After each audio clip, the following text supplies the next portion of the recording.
कोई फर्क नहीं पड़ता है। आदिवासी समुदाय जान गया है। डीलिस्टिंग कुछ नहीं है भैया, वोट चाहिए, वोट सबको है ना, नाम इसको लड़वा दो उसको, ये है और ऐतिहासिक है और चट्टानी एकता के साथ आदिवासी तमाम आदिवासियों के खिलाफ मैं बता जो षड्यंत्र रचा जा उसके खिलाफ ये रैली है। और हम लोग गुलगुलान ऐसा करेंगे कि बीजेपी को केंद्र से उखाड़ कर फेंक देंगे।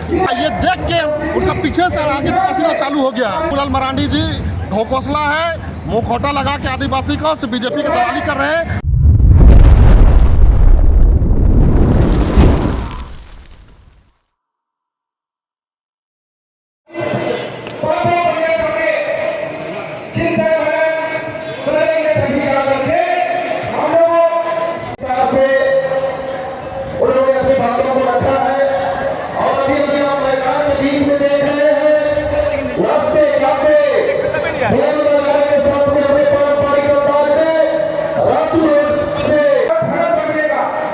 देखिए आज का जो रैली करने का मकसद ये है कि आए दिन आपने देखा हो कि आदिवासी पर अत्याचार शोषण का जो मामला आता है। हम बात करें मणिपुर को, हमारे मणिपुर में इस तरह का माता और बहनों को जो लंगे कर घुमाया जाता है, उसका बलात्कार किया जाता है, उसके खिलाफ है। वही छत्तीसगढ़ में जैसे बीजेपी की सरकार बनी और जंगल को धड़ल्ले से काटा जा रहा है। अरे जंगल पर्यावरण होती है, ये माँ होती है पर्यावरण, जो सभी को ऑक्सीजन न जाति न पात न देखता है। हिंदू मुस्लिम सिख ईसाई जैन और बौद्ध सबके लिए पर्यावरण की आवश्यकता है। उस पर्यावरण को नुकसान करके वहाँ का खनिज संपदा जंगल को नष्ट करके मोदी जी अपने दोस्त को अडानी और अंबानी को देने का काम कर रहे हैं। आपने मध्य प्रदेश में देखा होगा कि जो आदिवासी विधायक का प्रतिनिधि है वो आदिवासी पर पेशाब करने का काम किया, उसके खिलाफ है। आपने देखा होगा ईडी के माध्यम से हमारे आदिवासी मुख्यमंत्री हेमंत सोरेन को जो परेशान किया जा रहा है उसके खिलाफ है। तमाम आदिवासियों के खिलाफ मैं बता जो षड्यंत्र रचा जा रहा है उसके खिलाफ ये रैली है। और ये रैली पूरे देश के आदिवासियों का संकेत देना चाहती है कि गुलगुलान करने का समय आ गया है। और हम लोग गुलगुलान ऐसा करेंगे कि बीजेपी को केंद्र से उखाड़ कर फेंक देंगे। मोदी जी का दौरा था फरवरी में, कैंसिल हो गया, दौरा रद्द होगा। ये देख के उनका पीछे से आगे से पसीना चालू हो गया है। मैं बता देना चाहता हूँ मोदी जी, आप जब आएंगे तो आपको गोबर की अपने कहते हैं ना, गोबर से आपको स्वागत किया जाएगा।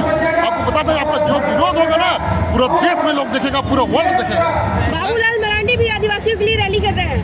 बाबूलाल मरांडी जी ढोकोसला है, मुंहखोटा लगा के आदिवासी को बीजेपी की दलाली कर रहे हैं और उससे ज़्यादा कुछ नहीं कर रहे हैं। हमने आदिवासी मुद्दों पर आह्वान किया है और हमने पहले भी कहा था कि रैली में हमने अपील की है तो अपने संसाधनों से अपने ताकत से हम पहुँचेंगे कि सबको पता है कि आदिवासियों पर आज चौतरफा हमला हो रहा है। केंद्र में बैठी मोदी सरकार आदिवासियों के तमाम मुद्दों को दकिया के बाहर कर रही है, संवैधानिक अधिकारों पर चोट कर रही है। ईसीसी कानून, प्राधिकार कानून जैसे ला रही है, मणिपुर कांड हो रहा है, पेशाब कांड हो रहा है, तमाम ऐसी चीज़ें हैं जो आदिवासी के मुद्दे हैं। केंद्र में बैठी सरकार लगातार आदिवासियों के तौर पर लैंदाज कर रही है, हमला कर रही है। और इसीलिए आज का आदिवासी एकता महारैली का हम लोग आह्वान किया। बीजेपी भी एक रैली करने वाली है, क्या कहेंगे उसका? बीजेपी रैली कर ले, रैला कर ले, कोई फर्क नहीं पड़ता है। आदिवासी समुदाय जान गया है, पहचान गया है कि आदिवासियों का दोस्त कौन है, दुश्मन कौन है। लक्ष्मी नारायण आदिवासी एकता रैली में आज हजारों हजार का भीड़ दिखाया जा रहा है, क्या कहेंगे इसको? ये ऐतिहासिक रैली और इसका प्रतीक है कि आदिवासी एकता चाहता, आदिवासी लड़ाई झगड़ा नहीं चाहता, ये इसका सबूत है। और हम यही कहना चाहते हैं कि आदिवासी एकता महारैली का मतलब ही है कि आदिवासी एकता के साथ बढ़ना चाहता है और एक तरफ बीजेपी जो है हमारा संवैधानिक अधिकार को हटाना चाहता है। धर्म कोड पर क्यों नहीं बात करती है, 5वीं अनुसूची पर क्यों नहीं बात करती है। मैं यही अपील करना चाहता हूँ आपकी मीडिया के माध्यम से कि आदिवासी समाज जो परंपरा के साथ जो एक अखड़ा और एक पटिया में हम लोग बैठ कर क्रियाकर्म करते थे, ऐसा ही आज महसूस हो रहा है। इसलिए हम ये कहना चाहते हैं कि बीजेपी वाले लोग तो हमारे मुख्यमंत्री को ज़मीन के मसले पर आपने जेल भेज दिया, तो क्यों नहीं आपके यहाँ कोषाध्यक्ष ज़मीन छीन रहे हैं, यहाँ पे भूमिहरी ज़मीन छीना जा रहा है, आरएसएस का ऑफिस है, आप क्यों नहीं उस पर कार्रवाई करते हैं। धर्म कोड पर क्यों नहीं विवेचना करते हैं। देश की राष्ट्रपति को आप मंदिर पे क्यों नहीं बुलाते हैं, उद्घाटन समारोह में क्यों नहीं बुलाते हैं। ये सभी बिंदु को लेकर के आज एकता महारैली एक सक्सेस हुआ है।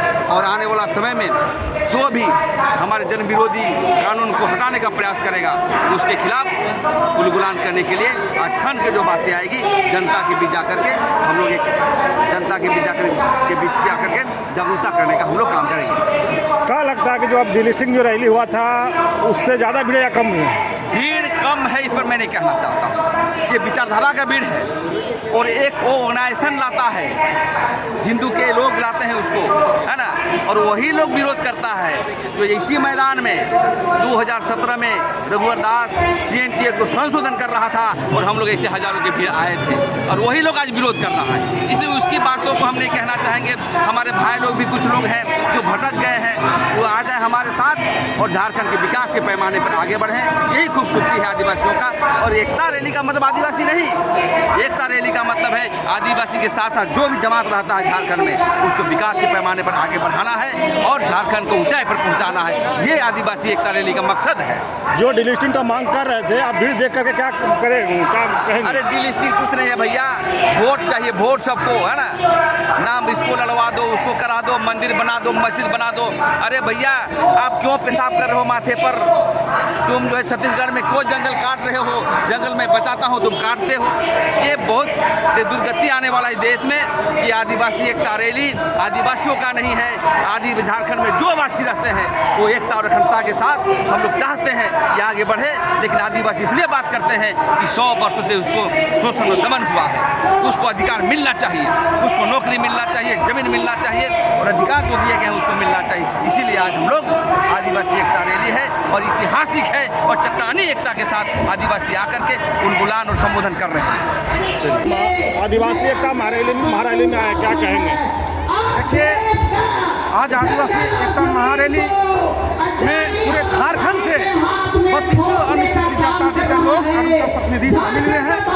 आज का आदिवासी एकता महारैली का एक ही एजेंडा है कि भारतीय जनता पार्टी और RSS पहले हिंदू और मुस्लिम करके हमारे देश को तोड़ने का काम किया है, लेकिन अब जब वो अपने मंसूबे पे विफल हो रहे हैं तो हम लोगों को सरना आदिवासी और ईसाई आदिवासी को तोड़ने का प्रयास कर रहे हैं।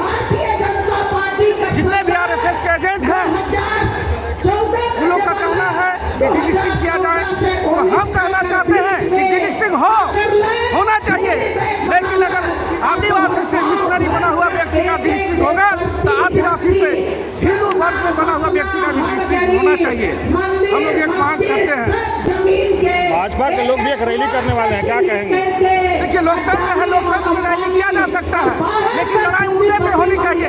हम लोग देश को बांटने का काम नहीं करेंगे। आदिवासी बनेगा, झारखंड में ज़्यादा से ज़्यादा जनसंख्या आदिवासियों का है, बहुत संख्या है, इसलिए हम लोग यहाँ एकता बनाना चाहते हैं। पूरे भारतवर्ष के आदिवासियों का आग्रह करना चाहते हैं कि आदिवासी बचेगी तभी हम लोग बचेंगे। इसलिए RSS और भारतीय जनता पार्टी के एजेंटों को कहना चाहते हैं कि आप लोग अभी सुधर जाइए, नहीं तो 2024 का जो चुनाव होगा एक भी हम लोग लोकसभा विधानसभा जीतने नहीं देंगे। क्या लगता है जो डिलिस्टिंग का भीड़ था उससे ज़्यादा भीड़ माओवादी मैदान का इस पर क्या कहेंगे? देखिए, लोकतंत्र का बात है, धर्म की राजनीति कितना दिन तक कीजिएगा? धर्म की राजनीति हमेशा हारा है और लोकतंत्र जनता जीता है। आज तो देख रहे हैं विभिन्न क्षेत्रों से हजारों की संख्या में आए हुए हैं। ये सिद्ध कर देता है कि हम लोगों को डिलिस्टिंग नहीं चाहिए, हम लोग भाई चाहते हैं, भाई चाहते हैं। महासचिव आदिवासी। मैं इस रैली पर मैं भी एक मीटिंग में था, जो पहली मीटिंग हुई थी उसमें मैं और उस समय मैंने भी इसी आवाज़ को उठाया कि आदिवासी एकता रैली हो और जो आदिवासियों की जो जमीनों की लूट चल रही है इसको कैसे रोका जाए। तो हमारा ये कहना था कि ये प्रशासनिक अमला और जो छोटे छोटे जो ब्रोकर हैं और उसके बड़े कॉर्पोरेट ब्रोकर हैं जो शहर में वो लोग पैसे मुहैया करा रहे हैं और इन लोग आदिवासी लोगों को ठग करके और ज़मीनें ले रहे हैं। और दिसंबर में डिलिस्टिंग रैली हुआ था, दिसंबर महीने में डिलिस्टिंग रैली हुआ था, उन लोग डिलिस्टिंग की मांग कर रहे हैं, तो आप लोग उस पर क्या कहना है? नहीं, डिलिस्टिंग के सवाल पर हम लोग बात किए हैं उसी मीटिंग में। पहली मीटिंग में आदिवासी महारैली के पहली मीटिंग में हम लोग कहा कि ये दरअसल ये जो RSS और भाजपा की जो ये चाल है, डिलिस्टिंग के सवाल पर ये आवाज़ उठा रही है ताकि आदिवासी गैर आदिवासी दो खेमे में बंट जाए। और यह डिलिस्टिंग एक्चुअली कोई बड़ा मुद्दा नहीं है, तो समझा नहीं संवैधानिक मुद्दा है। जब तक इस सवाल पर अमेंडमेंट नहीं होगा तब ये डिलिस्टिंग भी नहीं होगा। लेकिन उसको ये लोग आगे रख करके दरअसल जो उनका एजेंडा 2024 है वो 24 में कैसे झारखंड के मैं अपने ये डिस्ट्रिक्ट के सवाल को आगे रख करके और यह जो 2024 में चुनाव जीतना चाहते हैं। आदिवासियों को, गैर आदिवासियों, क्रिश्चनों, मिशनरी को साथ में ये उठा रहे मुद्दा। कौन चुनाव जीतना चाहते हैं? चुनाव कौन जीतना चाहते हैं? ये तो आपका भाजपा की बात है। भाजपा 24 का चुनाव जीतने के लिए ये डिलिस्टिंग का सवाल को लाया पूरे झारखंड में और इस देश में लाया। जिस तरह एनआरसी अभी लागू करने की बात कर रही है, दरअसल एक ठीक झारखंड में डिलिस्टिंग, वो देश में असम में नहीं चला डिलिस्टिंग, बहुत लोग आ गए अपने इसमें, तो ठीक इसी तरह झारखंड में वो चाह रहा है डिलिस्टिंग के सवाल को लाना और आदिवासी और क्रिश्चियन ये दोनों के अंदर में एक लड़ाई पैदा करना है। और आज देख रहे हैं इस रैली में एक क्रिश्चियनों का व्यापक एक जनसंख्या है, आदिवासियों का व्यापक जनसंख्या। हम कह रहे हैं कि डिलिस्टिंग हो ही नहीं सकता, इसलिए नहीं हो सकता है कि डिलिस्टिंग बिना संशोधन किए हुए संविधान को नहीं कर सकता है। लेकिन चुनाव के समय ही डिलिस्टिंग और इधर आदिवासी एकता रैली, इसको कैसे देखते हैं? नहीं, ये तो एक हिसाब से आदिवासियों को एकजुट करना ही सवाल कि दरअसल डिलिस्टिंग कुछ नहीं, ये 2024 का आरएसएस और भाजपा की जो सरकार है वो उनको प्रधानमंत्री बने रहना है मोदी को, तो इस सब हथकंडे अपना रही है। दरअसल यही है और दूसरा कुछ भी नहीं है। परिचय दीजिएगा। जगन्नाथ राव, आदिवासी संघर्ष मोर्चा।